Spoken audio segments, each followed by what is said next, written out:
Hi and welcome to Sri Lanka Today. Just 2 months into the year, and it's been a time of great significance for the country. The government's military effort has generally been victorious, but with it also comes new humanitarian challenges and the possibility of violence spilling over to other parts of the country. In our first report today, we hear the views of some politicians on what we can expect in the future in terms of peace and an end to war. Colombo Fashion Week 2009 was an attempt at boosting the image of Sri Lanka as a destination for niche tourists, in this case, those involved and interested in fashion. Sponsored by the Tourism Promotion Board and a private sector partner, the HSBC, Colombo Fashion Week 2009 was planned as a 3-day event featuring collections from both local and foreign designers to an exclusive audience of invitees only.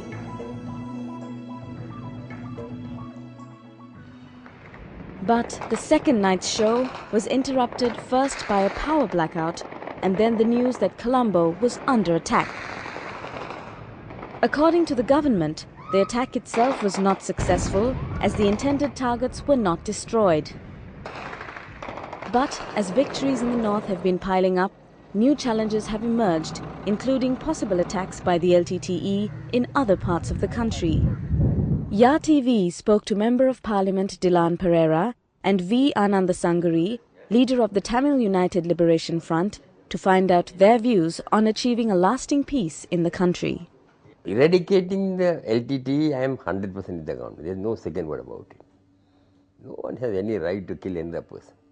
No one has any right to deprive another person of his due rights. LTTE had been terribly interfering in the internal, in the affairs of men. They have encroached in their human rights. They have deprived them of their fundamental rights. So the people are happy that we have won. The war is won. But are the people happy? Now if you go around and see the refugees who are in the refugee camps, you think they are happy? I don't think. Because they feel that they are now again in another concentration camp. What people want is, freedom to move, freedom to talk, freedom to criticize, freedom to enjoy. So today we are all happy that the war is won and the A9 road is open. But we are still not free to breathe the freedom of the air of independence. The Indian model would be the best, you see, because that is a model, if adapted, all the shouting in Tamil Nadu will stop automatically. We can't just forget ignore the fact that there are about 60 million people in Tamil Nadu raising some cry. Maybe their cry is unreasonable, but yet the moment the government says here is a solution, we are adapting almost the Indian model without calling it federal or unitary. That will satisfy people like me who are worried about unitary. That will satisfy the people who don't want a federal solution because they say that will lead to separation. Then the Tamil Nadu people can't say, no, give them more than what we are enjoying. That will solve a lot of problems.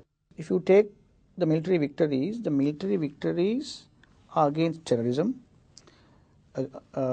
Why? How did terrorism come into being? Because there were a set of people who were asking for a separate state, and because they wanted a separate state, only terrorism came into being. And how come the terrorists managed to get around some of the Tamil youth around this terrorist group? By saying, well, the Tamil-speaking people of this country have not got their proper rights. Tamil-speaking people are discriminated. And of course, we as Sinhalese cannot tell the Tamil people, I say, you are not discriminated. If the Tamil people feel that they are discriminated, well, we got to believe it. So I personally believe, yes, Tamil-speaking people have been discriminated to a certain extent, where their language rights are concerned, so many things are concerned, they have been political rights are concerned. So now the military has done their part. Military has done their part well. Well and truly they have defeated the terrorists, and in defeating the terrorists, they have in fact gone beyond the expectations some of the military experts of the world. I can tell you the immediate steps that the government should take in bringing a political solution. Well, I think first and foremost that we must start with what we can do. I mean, we have been talking about what should be done for the past so many years now, and we have been debating about what should be done. We have been debating on unitary, federalism, united, all that, but what should be done. But then have we done what can be done? If we can start with what can be done, probably we can go towards what should be done. When I say what can be done, well, it's in black and white in 13th Amendment. So 13th Amendment very clearly says, determined by the Supreme Court, that under the present constitution, the powers that should be devolved to the provincial councils, land included, police included. For the past 20 years, well, we have not done what should be done. You know, a lot of people who are also talking about devolution of power say, well, we must give power to Tamils. But who are we to say we have to give? No. Then by saying we have to give, what are we doing? We are again creating a majority and a minority. So let's share power with the Tamil people. So 13th Amendment is a way of sending positive signals to the Tamil people after the war, after the military victories.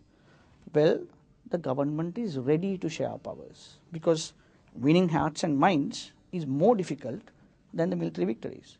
So let's send positive signals to Tamil speaking people by implementing the 13th Amendment fully.